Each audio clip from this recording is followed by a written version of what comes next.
Hello, everyone. Hi. Hi. This is I'm Dario, I'm Lucy. and we're calling in from Bunwarang Wurundjeri country in the Kulin Nations. Pay our respects to Sorry Day today. I'd like to acknowledge that sovereignty was never ceded in this land, always was, always will be Aboriginal country and Aboriginal land. Hello, David. Hello there, how are you? Good. So we're joined today by Mel Ray, David Pledger, and a host of other awesome people that are making this work. And we're just going to throw now to a little video sting that's been made. I might just do some quick housekeeping yes, first. sorry about that. Go for that. Sorry, let me just... so today's little lunch will be on for about 30 minutes. It's being recorded and streamed live. So it will be available for viewing afterwards at llol.com.au. So if everyone could please keep their mic muted when you're not speaking. You're invited to introduce yourself in the Zoom chat and say whose country that you're on today. And you can use that chat to ask any questions that you want throughout the little lunch. And then click on the captions button to turn the live closed captioning on. And there's also live Auslan signing, so you just need to click on that video to pin it. So that's pretty much all of the housekeeping. So we're just going to throw to our video now quickly, and then I think we'll go straight to Mel. Get that body out of home, start talking shop, taking stock and bump your way up to the top. Get your head down, ass up, back straight. Keep your mind on the job. Head down, ass up, back straight. Tighten your belt to the job. What? Give it everything you got. To the job. What? Give it everything you got. To the job. What? Give it everything you got. To the job. What? Give it everything you got.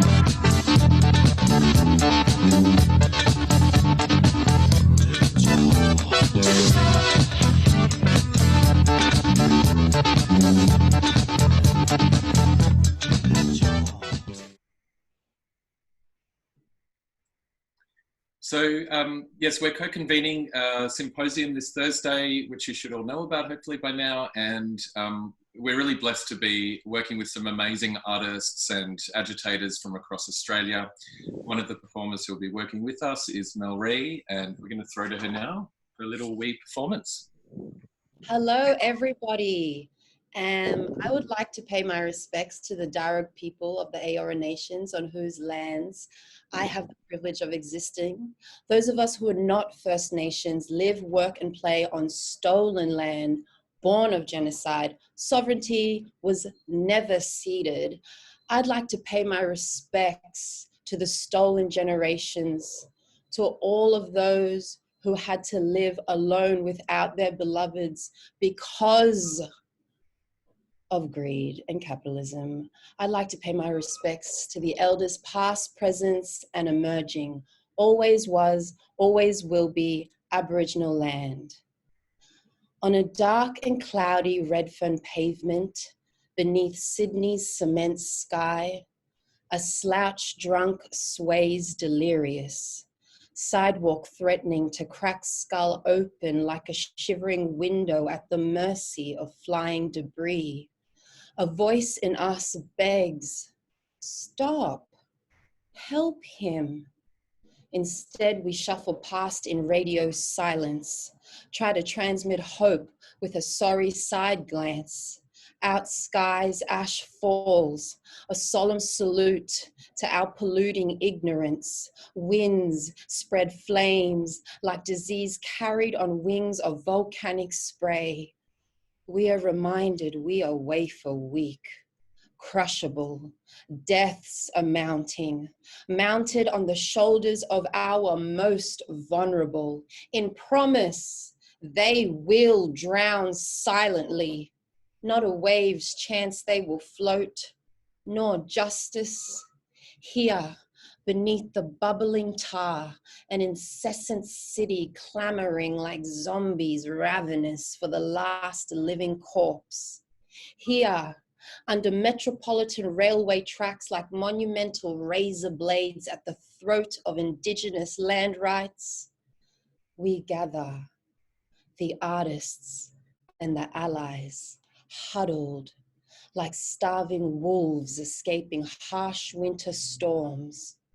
In a world that hangs constitutional laws as political ropes around our necks, in a society that glorifies toxic predators in the name of sport and white privilege, we gather like gospel choirs swelling melodious hope for the living dead. We assemble a battlefield of emotions, surrendering all at once to say, I have no more fight today. I just want to be held. And here, on the outskirts of the mainstream, we are dreaming awake. We who refuse to turn dreams to wrenches, who will not surrender our humanity to the mechanical gluttony of capitalism. We are gathered to witness the holy sanctuary of art. Thank you.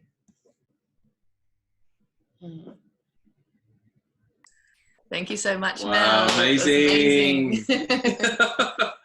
That That was the whole conversation done in a poem. That's the power of art. Great. So we're really excited to have Mel joining us on Thursday in the studio.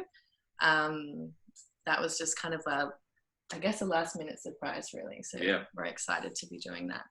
I guess before we jump into full conversation, we might just kind of introduce the project a little bit and some of the ideas that we're kind of keen to talk about.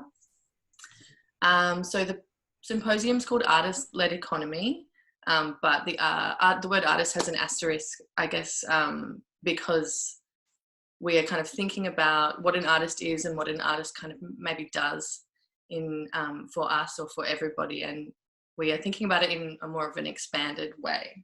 Yeah. Do you want to? Or just that it expands into, this is about creative practice. This is about, the thing that actually makes us human, the thing that then reminds us of the others that aren't human as well, and what that relationship is. That art for us is about, it's about time, and it's about living, it's about experience, and understanding relationality, and this kind of like epistemologies of knowledge which have just got lost over time.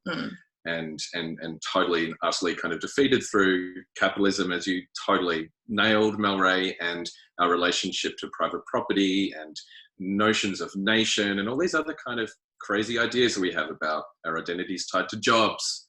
But work is more than that. Work is so much more than that, and I feel like the ideas around universal basic income are things that we've been talking about for a long time, but this project is very much kind of born out of this period of isolation that we've been through.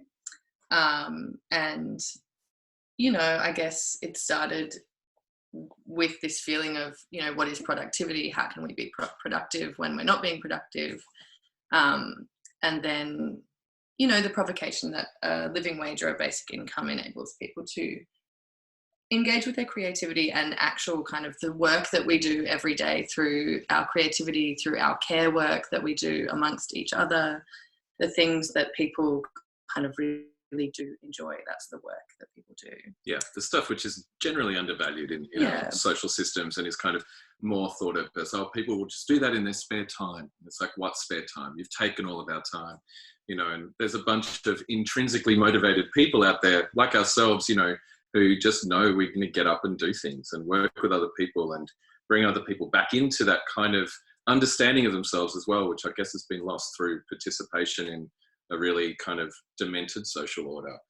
And, as Lucy was saying, the kind of genesis of this, has been the idea of universal basic income is a 500-year-old concept. It's not a new thing. But, for us, this has been a kind of slow birth over the last probably 6 or 7 years. And in fact, David Pledger, his amazing platform paper written in 2013 really pushed some ideas into me that just made me expand my research into actually what is it that we do and how are we undervaluing artists and how can we revalue that? So it's really kind of major kind of birthing point for this kind of research and practice, as well as other artists like Rebecca Conroy, who has been writing about artist-led economies and is running a Marrickville School of Economics at the moment, which is educating artists about how to unfuck the economic system. So maybe it's a good time to bring David in now and hear from you, David, about, you know, where you're at the moment with this research and more to the point, actions that are associated to living wage and, you know, revaluing the artist in the New World Order, as you wrote about so long ago now, but which is so freaking prescient. Thanks, Darian, Lucy, and thanks everybody. Thanks, Mel, for that awesome poem. I actually have a really strong memory of watching Parliament on the day that the apology came through, and I remember being with my kids and kind of trying to explain to them. They were pretty young then, just trying to explain to them the significance of what was going on, and I'm still moved today from when I think about that event. So I'd like to pay my respects. So universal basic income's it's a kind of a strange animal in a way for people inside the arts, because actually it's a very very practical way of configuring equality and justice in society. And I think probably over the last sort of 10 to 15 years, let's say equity and justice has been absent in the arts sector for quite a while if you're looking through a financial prism. And so we are now in a stage now where the levels of precarity for Australia's artist population at a very, very high level, meaning that artists are living at a most precarious level of existence. There's a really great book called The New Precariat. I think it's called The New Precariat by a guy called Guy Standing. And he talks about how there's a new class that is emerging in the global economy particularly around mobility and migrant workers, and also in that space, the large asylum seeker population. And he talks about if you're a member of the precariat, then you are a supplicant. You are asking favours from a parent or an employer or a bureaucrat. And I think that really describes the condition of the artist at the moment. We are very much supplicants. We're at the end of the food chain. And in some respects, I think that the artists have actually been hived off from the arts sector. So in fact, there's been a sort of a cleave that, you know, that now there are no longer artists in the arts sector. And you can look at that in terms of the way in which, I think the National Arts Agency, Australia Council, is a really good place to look for these things because it's both symbolic and it's practical. The kind of recent, resilience fund basically is 1/37th of the Australia Council's total budget that was available for artists in the time of a global pandemic, which suggests that artists are an afterthought. And so most conversations I have with people behind doors are about the art sector and the system that governs it is broken. Most people prefer not to say that publicly, but I think it's incredibly important to be honest and say where we're at. So the system's broken as far as I'm concerned, according to as far as my analysis goes, looking at statistics, looking at the way people are behaving, how they're feeling. I think that's very important that you kind of talk about affect in this space. There is a real issue for artists in terms of how they kind of organise their own identity in this space, and that they are now working in a system that's broken. So the alternative, so what are the issues? So what are the possibilities? It can't be solved within the sector because of the way in which the sector is quite insular, it's quite insulated. The conversations it tends to have are very much with itself. It's very silo-based. It's not the only social sector that operates in a silo. So I'm not saying it's exceptional, but it's most extreme in the arts. So if it can't be resolved within the sector, if there can't be a redistribution of funds within the sector, then what must we do? We must look outside of the sector. And essentially my argument has been that external forces are going to be the ones that actually make that happen for artists. And those external forces are things like a global pandemic or climate change. So all of the conditions that I've described actually are pre-existing the pandemic. The pandemic has just exposed those conditions. So the issue is, what do we do with the universal basic? Why have a universal basic income? Because it can accommodate and mitigate many of the circumstances that artists live in their daily life. And so that's one of the reasons why not only is it kind of, I think, becoming more into the mainstream of arts and cultural conversations, but certainly more into the mainstream of economic conversations globally. Okay. Absolutely. I think it's, you know, we're in that Overton window at the moment. We have an opportunity really where people are asking, what else can we do? This system doesn't work. And it, as you said, it's not just the arts sector. This is cross-sectoral. And the conversations that we're having now need to be also cross-sectoral. And that starts obviously with us in ourselves, because there's so many splintered kind of factions within inside of the arts. And I think, as Mel pointed out perfectly in her poem, on the outskirts of the mainstream, we are dreaming awake. Now, absolutely, we are on the outskirts of the mainstream, and we can do that dreaming and speak really loudly because there's so many of us.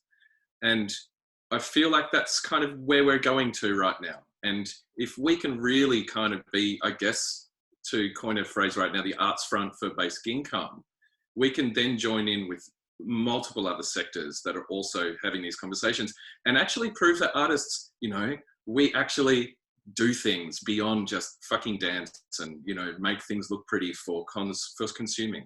You know, this is a big point. It's like, how do we show, and, you know, people like yourself do this, and Van Badham and other artists that are in the conversation in the media, but generally, you know, politicians in the media, they kind of laugh us off.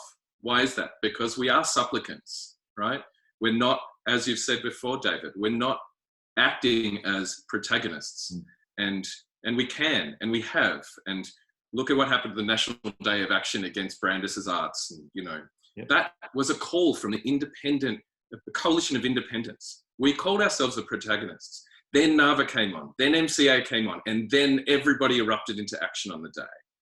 And it's good. We're at a good point. And I think I'd like to hear from Mel, maybe if you can, maybe just expand on that idea, you know, like, what does that mean to you in relation to being on the outskirts and having that conversation? And do you find resistance even amongst, you know, your peers to kind of be politically active? Absolutely. You know, the communities that I love the most and am a part of, the coloured community, the queer community, the arts community, I often just feel so powerless because so many of us are not politically inclined. And as I'm becoming more of a woman and I'm understanding more about the world, I say to myself all the time and to the people around me, when are we going to have our Barack Obama? You know, but not even like, when are we going to have somebody who is passionate, who's conscious, who is creative, who's going to be in one of those positions in our society where they are part of that little pool that are making all the decisions? And I feel like events like this, the awareness like this, we're creating a womb. You know, the young people are amazing. When you talk to 13, 14, 15-year-olds about equality and their ideologies, people have done the hard work for them. And so they get to breed in this nourishing ground. And I feel like all of this work you guys are doing and all the work that's been done, we're nourishing this, and the womb is ripening, and soon some powerful artist is going to pop through, and hopefully heaps of them, and hopefully that's just my positive thinking. You know, that's what I believe, and that's what I need to believe to be able to wake up every day and survive in this world that doesn't really see me as a Black woman artist. Here. Yeah, I think, you know, we're kind of running out of time, but it's interesting to think about, you know, the idea of the artist as ... the artist as mother, the artist as supermarket worker, the artist as lawyer, the artist as, you know, the artist is never just the artist. The artist is so much more than that. And that's why I think that, you know, this conversation, the arts often just silos itself off in its own exceptionalism, and it's not really the artists that necessarily do that. It's kind of industry and capitalism, I suppose. It's the cultural industries. And that's definitely something that we're going to be kind of expanding on and talking about and reframing on Thursday. I'm just aware of time now, and I thought that we could jump into some questions. So we've got a question here from Melissa, and I think that this is actually a good question to direct to David. So are there any models in the world where an artist wage works, and how could it work? Did you want to speak about that briefly? Yeah, there are. Could I just pick up one thing that Mel reminded me of? There's a great phrase that says, "We are the leaders we've been waiting for." Yes. And that's the people here on the call. It's our task. It's our job. We have the capacity. We shouldn't let anybody else tell us that we don't. Belgium's a great model. The French, and I'll come back. Probably the best is the French, and it's called the l'intermittent du spectacle, which is basically the intermission of shows. And it's been around since the early 30s, and it really came into its own in the 60s. And it's a really incredible model because basically it works like this. You get a contract, and the contract lasts for 3 months. After the end of that contract, for the first 3 months, you're on 75% of that. For the next 3 months, you're on 40% of that. And on the next 6 months after that, if you haven't got another job, then you're on a sort of a basic living wage. So I'm not exactly sure about the percentages, but it goes down across time. So that works incredibly well. In Belgium, you have to get 1,000 hours of professional practice to qualify for effectively what is a stipend that allows you to continue to practice without receiving any income. And it's all these systems are based around taxation systems. So it's pretty much what you submit in your tax, and when you fill out a form, it's basically all the calculations are done for you. There's been plenty of other great models around, you know, splitting up funding, which is, you know, in Brazil, for example, Rio de Janeiro about 4 or 5 years ago. They don't have it anymore, but they basically split arts funding into commercial and not-for-profit. So half the budget was for commercial and half the budget was for not-for-profit. If you got not-for-profit, you didn't have to quit your grants. It was just basically a public good. If it was commercial, you had a whole different set of acquittal processes that you had to go through. So there are plenty of models out there that we can look to, that we can try out, and that Australia is really, really ripe for. Great, thanks for that, David. Now, we've probably got time for maybe 2 more questions. I'm going to direct this question to you, Dario. It's from Bong Ramillo. So, doesn't the idea of a universal basic income lead to a change in thinking and language about artists and the art sector? Doesn't it allow to make and share art if they choose? Doesn't allow everyone to make and share art if they choose. Yeah. Yes. The simple answer is yes, it does. And I think that, you know, we're yet to kind of be able to do the analysis and, you know, data around what that might look like. But I think we can imagine possibilities. In fact, if, you know, everybody that you know had their security taken care of, had their food taken care of, had their rent taken care of, what that would actually do to people's choices. The choice to say, no, I'm not going to ride that bike and deliver your, you know, Uber food because I don't have to. I'm actually going to go home and I'm going to spend some time with my kid, and we're going to design a solar system that we're going to put on the wall. And that's just today. And then, you know, the next day, what does it look like? I'm going to learn a bit more about permaculture. I'm going to start to grow my own food. Maybe, you know, we start looking at how systems become circular and how they then interconnect with other systems. I feel like that is the potentiality. And to me, that's what the artist looks like in the future. This is really about kind of redefining and reframing.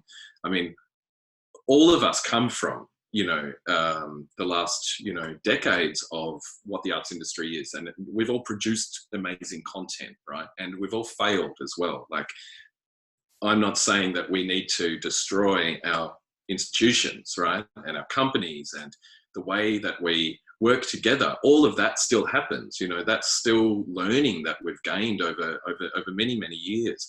But yeah, a lot of people are cut out of that. And, community arts practice, socially engaged practice, and other forms of, politically and community oriented projects that we've known for the last 20, 30, 40 years around the world, and especially in Australia. It's very profound, the effect that it has on and with people.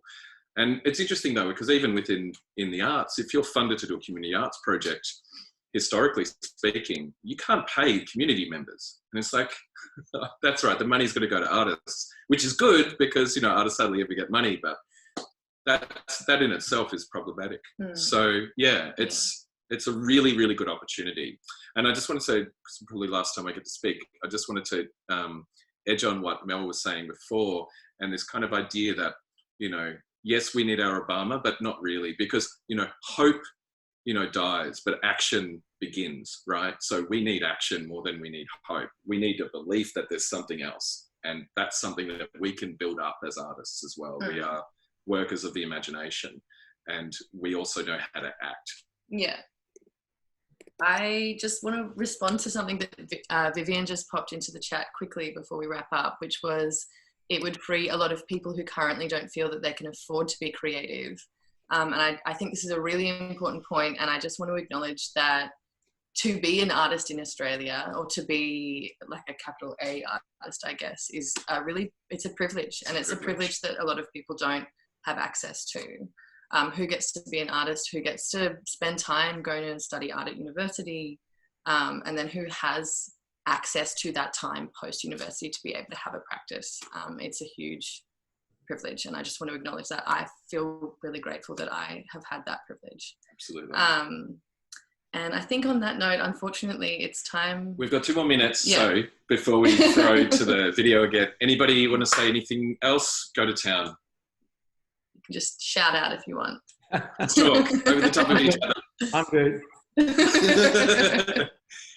Everybody get ready for Thursday when David's going to really, tell us the truth. And, I'm going to write that down then.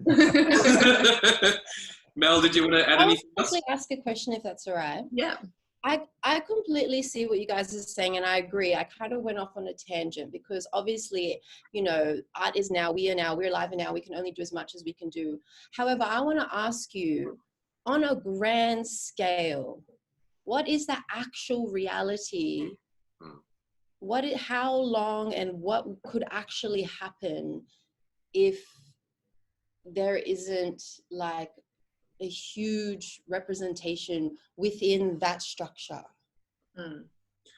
Yeah, cooperation, universal cooperation, and, a cosmopolitan system of relationships between groups of people, i.e., this expands and extends beyond, the conversation we're just having about what this does for individuals. This really, for me, changes the very fabric of how we understand our polity.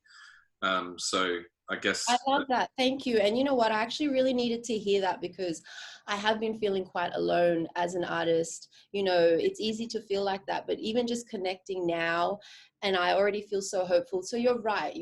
If we believe it and we spread that message and that vibration, it will happen because we're all human after all, aren't we? We all have humanity inherent within us. So thank you. Totally. Absolutely. Norm, can you throw to the video again on our way out? Thank you, everybody, for participating today, and see you all on Thursday. Ciao. Bye-bye. Thank you. Get that body out of my style, talking shop.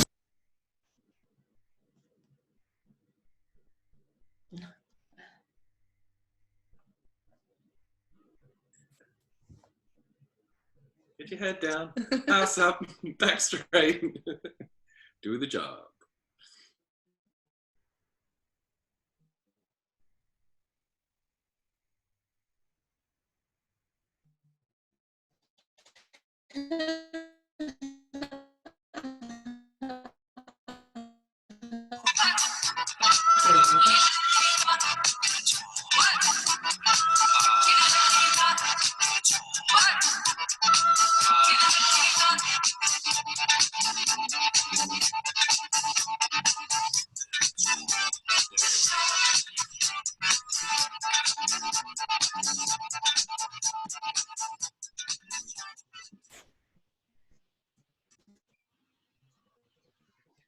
Thanks, folks. Thank you. That was great. Cheers. See you Cheers. Thursday. Thanks so much, everyone. That was excellent. That was a good job. Nice to see everyone too. Nice to see you there, David. We'll post those videos and then you can share in the next hour or so. Cool. Thank you. Ciao. Ciao.